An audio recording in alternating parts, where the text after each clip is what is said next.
Ir tai pradedam antrą pamoką, antrą praktinę pamoką.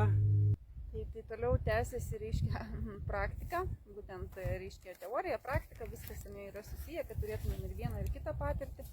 Ir gal tik tais taip, ką trumpai pasakyti, tai čia buvo galbūt toks staigmena, ne, gongas, nes gongas apima visumą, reiškia, su gongas. Tai šita terapija, jinai apima labai daug, faktiškai viso kūno sveikatą. Okay? Visų pirma, tai stuburas, visas yra stuburas harmonizuojamas išgydymas, visas stuburo, ant ko mes, kaip ir dėl to sakiau, visas pagrindas, ant ko mes stovim, tai yra visas stuburas.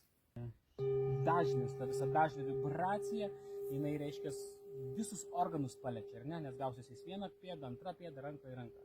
Nuo pėdų, per visas kojas jaučiu, kaip gydo ir į stuburą. Aš labai jaučiu stuburą, būtent apatinės čakras labai jaučiu, kaip stiprėja, kaip toks stabilumas ateina, labai jaučiu. Šita procedūra, visa tai čia bendro, jeigu žmogus turi daug tokių sveikatos problemų ir panašiai, tai čia tokia jau gydymo tokia terapija, ten aišku mes kur darėm prieš tai, ten aura, čia tokiam subtiliam lygmenį, aišku, kaip ir kalbėjau, kad visos ligos prasideda nuo subtilaus kūno, subtiliam kūne ir po to mes taip ateina ir į mūsų fizinį kūną paliai.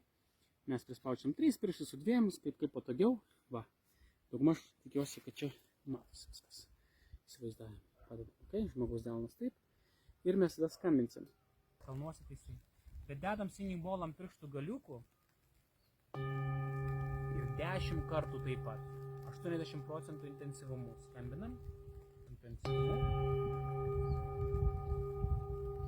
Ir lygiai tas pats, ant paskutinio laukiam, kol visiškai nurims. Visiškai.